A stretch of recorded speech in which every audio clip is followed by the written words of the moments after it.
University के DJ college Barod में assistant professor हैं।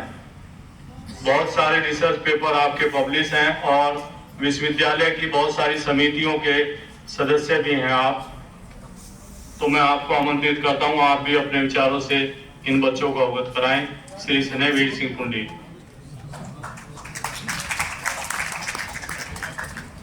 धन्यवाद सर।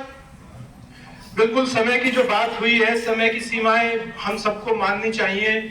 और मैं सबसे पहले आप सारे लोगों से एक बात जरूर कहना चाहता हूं कि जो आयोजक है उसकी समस्या हम लोगों को समझनी चाहिए। मेरी बात हो रही थी राकेश भाई साहब से, उन्होंने कहा मैं रात में सो नहीं पाया।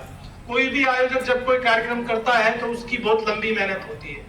हम सारे लोग इस कार्यक्रम को केवल देख रहे हैं, ऑब्जर्व कर रहे हैं। लेकिन एक दूसरा, मुझे ये भी बिल्कुल घमंड नहीं है कि मुझे आपसे ज्यादा पता है। ये जो पीढ़ी है जिसके लिए हम बात कर रहे हैं, ये पीढ़ी हमसे एडवांस पीढ़ी है, हर मामले में हमसे आगे है।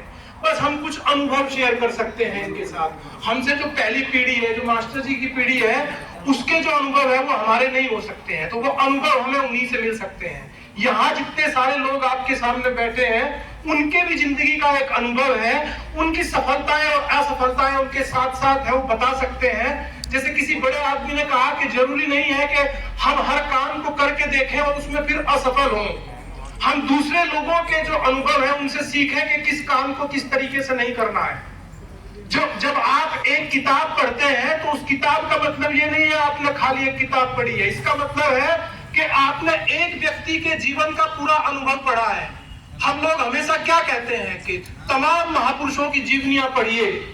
मैं किसी को पढ़ रहा था, उन्होंने कहा कि प्राचार्य जी हमारे बीच में बैठे हैं, डॉक्टर ओमकार सिंह जी, उन्होंने कहा कि जब कोई एक बुजुर्ग व्यक्ति मरता है और उसकी चिता जलती है तो एक आदमी नहीं मर रहा होता है, एक पूरी लाइब्रेरी जल रही होती है। उसके पूरे जीवन का एक अनुभव है। तो ये जितने सारे लोग आए हैं, इनसे आपको ये अनुभव सीखने का मौका मिलेगा बेटा। वो आप सीख के जाइए। आप सबके बीच में इतनी सारी प्रतिभाएं बैठी हैं। एक बच्ची ने शुरुआत में बहुत शानदार सवाल पूछा, सक्सेस ही क्यों जरूरी है। मैंने कहा, जो साथी मेरे पास बैठे थे, पूरा दार्शनिक सवाल है और इस सवाल पे ही पूरा दिन निकल सकता है। तो मैं उसका एकदम तो जवाब नहीं दूंगा, क्योंकि बहुत बड़ा सवाल बेटा आपने पूछा है। सक्सेस ही क्यों जरूरी, सफलता क्यों जरूरी है। बिल्कुल जरूरी नहीं है, लेकिन बहुत मजबूती के साथ हारना सीखिए। जिस समाज से आप लोग आते हैं उसमें कहा जाता है कि साहब क्षत्रिय अगर 30 साल तक जी गया तो बड़ी बात है, 33 साल तक जी गया तो बड़ी बात है। और ये कहा गया कि हार जीत कोई मायने नहीं रखती, तलवार पर खून का निशान है कि नहीं है। तमाम योद्धा सारी उम्र लड़े, असफल भी हुए, लेकिन लड़े। पोरस की कहानी तो सुनी होगी। पोरस क्या कहता है सिकंदर के सामने, मुझसे ऐसा व्यवहार कीजिए जैसा एक राजा के साथ करता है, लड़कर हारेगा। तो बेटा बिल्कुल ये बात मैं आपकी, और दुनिया में 2 पत्र बहुत शानदार हैं जो पिताओं ने अपने बेटों के लिए लिखे। आप लोग पढ़ना उन्हें, जो बड़े लोग बैठे हैं उन सबको पता है, मेरी बातचीत आप लोगों तक पहुंचे। एक अमेरिका के राष्ट्रपति थे अब्राहम लिंकन। किस किस ने नाम सुना बच्चों, हाथ उठाओ ईमानदारी से। Abraham Lincoln. और एक दूसरा नाम भारत का है, घनश्याम दास बिड़ला। बताओ किसने नाम सुना। घनश्याम दास बिड़ला एक बड़े उद्योगपति थे इस देश के। और देश की जब आजादी की लड़ाई, एक दौर ये भी था कि जो बड़े उद्योगपति होते थे वो देश के साथ बहुत जुड़े होते थे। केवल ये नहीं है कि भाई व्यापारी का कोई देश नहीं, ऐसा नहीं है। लोग देश से जुड़े होते थे, ये नहीं है लूटे और भाग गए। पूरी आजादी के आंदोलन में वो एक ऐसा आदमी था जो गांधी के सामने चेक बुक डाल के कहता था कि जो आंदोलन का खर्चा है भर लीजिए बात। लेकिन अपने बेटे के नाम एक संदेश छोड़कर गया, और उस संदेश में क्या बोलकर गया कि हमारे पास अथाह संपत्ति है, लेकिन अगर तुम्हारे लिए इसमें घमंड पैदा होता है तो फिर ये मिट्टी है। सेवा के काम में अगर इसको लगा सकते हो तो मानना कि मैं जो है कुछ छोड़ के जा रहा हूं और आपको कुछ शिक्षा दे के जा रहा हूं। अब्राहम लिंकन क्या लिख के गए, अपने टीचर को बोल के गए कि मेरे बेटे को जितने शानदार तरीके से सिखाना, इतने ही शानदार तरीके से हारना भी सिखाना, कि वो हारे और फिर डिमोरलाइज नहीं हो जाए। आप आत्मविश्वास, अति आत्मविश्वास और निराशा, इस सब में बहुत थोड़ा सा अंतर है। निराशा में नहीं जाना चाहिए हारने के बाद, आप लड़े, ये महत्वपूर्ण है। तो लड़ना सीखिए, उस बातचीत के ऊपर ही मेरी बातचीत है। बिल्कुल ये कोई जरूरी नहीं है कि आप हर टाइम सक्सेस हासिल करो, लेकिन किसी भी बात के लिए संघर्ष कीजिए, लड़ना सीखिए। यही जीवन का मूल है जो हम पहले से आज तक देखते आए हैं। आप में से हर बच्चा विशिष्ट है, पहचानिए कि हम क्या कर सकते हैं। आप सोच के, सचिन तेंदुलकर का नाम कौन कौन जानता है? हाथ उठाओ। सब जानते होंगे सचिन तेंदुलकर का नाम, क्रिकेटर है शानदार। सोच के देखिए एक बार, अगर सचिन तेंदुलकर को काम दिया जाता उनके माँ बाप की तरफ से कि सचिन तेंदुलकर तुम गायक बन जाओ, क्या हॉरिबल कंडीशन होती, भयानक। पूरे समाज के सामने सचिन तेंदुलकर बेचारे क्या गा पाएंगे। और कहो कि साहब जो है लता मंगेशकर को कहा जाए कि आप अभिनय करो तो भी हॉरिबल होती। लता मंगेशकर गाने के लिए बनी थी और सचिन तेंदुलकर खेलने के लिए बना था। सब तो किशोर कुमार नहीं हो सकते ना। सारी प्रतिभाएं जिस आदमी के अंदर हो, वो शानदार अभिनेता भी है और शानदार गायक भी है, वो इंसान भी शानदार है। डेमोक्रेटिक जो वैल्यूज उसके अंदर भरी हुई है वो भी शानदार है। वो देश की सबसे बड़ी ताकत को कह देता है कि आपके सामने झुकूंगा नहीं। आप में से जो बुजुर्ग लोग बैठे हैं उनको पता होगा, रेडियो पर उनके गाने एक बार आने बंद हो गए। तो सब लोग ऐसे नहीं, खुद को पहचानिए, आप किस काम के लिए बने हैं। अल्बर्ट आइंस्टीन का नाम किस किसने सुना है? कौन थे? कोई बच्चा बता सकता है अल्बर्ट आइंस्टीन कौन थे? एक साइंटिस्ट थे। और दुनिया में जब आपने देखा कि एक तानाशाह पैदा हुआ था, हिटलर, तो वो भी जर्मनी में पैदा हुए थे, उनको छोड़ना पड़ा, यहूदी थे, यह जर्मन छोड़ना पड़ा। बाद में जब उनका देश बना, ये जो एक संघर्ष चल रहा है इजराइल, तो यहूदियों ने उनको ऑफर किया कि साहब आप इस इजराइल के राष्ट्रपति हो जाइए। आइंस्टीन ने बहुत सामान्यता से नकार दिया, नहीं ये मेरा काम नहीं। आइंस्टीन पॉलिटिशियन हो जाएगा तो दुनिया को इतना बड़ा साइंटिस्ट कैसा मिलेगा जो आज तक हम उसको याद कर रहे हैं।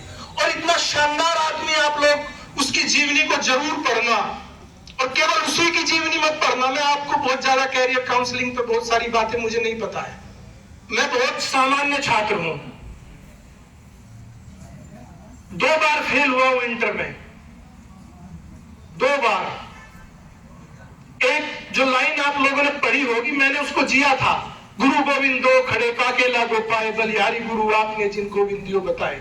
आपके यही गवर्नमेंट इंटर कॉलेज सहारनपुर में पढ़ रहा था, 2 बार फेल हुआ, गलत संगत में चला गया।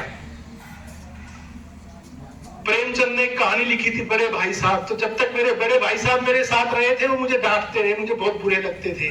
कुछ दिन के लिए आए तो मैं फिसल गया। एक टीचर मुझसे बहुत लगाव करते थे, जैसे तैसे पास होके गया तो उन्होंने मुझे एक लाइन बोली कि अगर मेरी बात समझता है तो किसी विश्वविद्यालय में जाकर पढ़ लेना। और उनकी लाइन को मैंने पकड़ लिया। टीचर कब आपको क्या सिखाएगा ये आप नहीं समझ पाओगे। मेरे लिए जिंदगी में सबसे बड़ा काम इस माइक के सामने बोलना था, सबसे बड़ा मुश्किल काम मेरे सामने ये था। मेरे टीचर ने जबरदस्ती मुझे बोलना सिखा दिया। तो जिंदगी में अपने टीचर का हमेशा रिस्पेक्ट करना। आप ही लोगों के लिए बोल रहा हूं, उनसे जितना लेके जाओगे वो उससे कई गुना ज्यादा आपको दे सकते हैं, लेकिन आप में वो दम होना चाहिए कि आप उनसे ले पाए।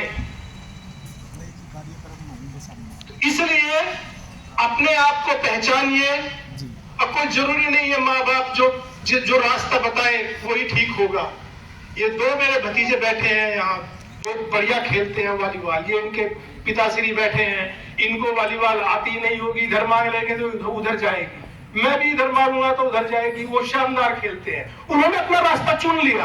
अपना रास्ता आपको चुनना है, आप चुनिए। आप देखिए हम क्या कर सकते हैं। डॉक्टर साहब बहुत शानदार बात बोल के गए हैं, पढ़िए पढ़िए और पढ़िए, लेकिन इस वजह से डिप्रेशन में बिल्कुल मत आइए।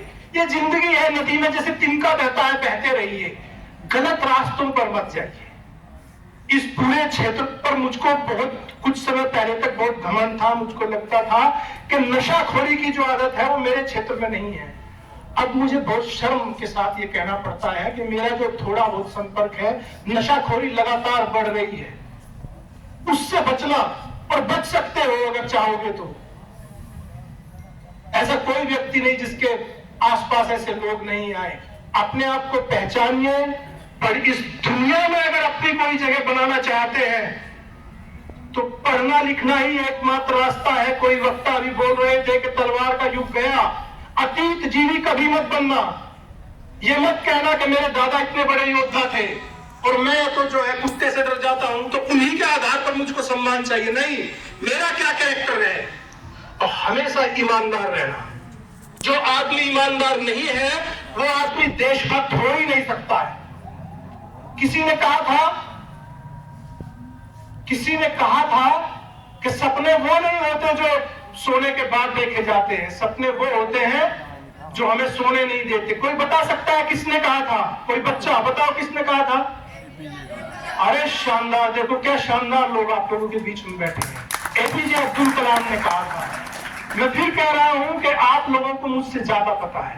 बस 2-3 लाइनें कहीं से चुरा के लाया हूं, वो आप लोगों के बीच में बोल के अपनी बात समाप्त करता हूं। मैं शायद टाइम की सीमाएं मैं भी नहीं पहचान पाया हूँगा, तो उसके लिए आप माफ करेंगे। 2-3 लाइनें आपके लिए लिख के लाया हूं, उन्हें आप सुनिए और समझिए। अक्ल ये कहती है कि सयानों से निभाए रखना, अक्ल ये कहती है कि सयानों से निभाए रखना, और दिल ये कहता है कि दीवानों से बनाए रखना। सयाने मतलब बहुत तेज चालाक लोग, और दिल क्या कहता है? दीवानों से बनाए रखना, जो देश दुनिया समाज के लिए जीते हों।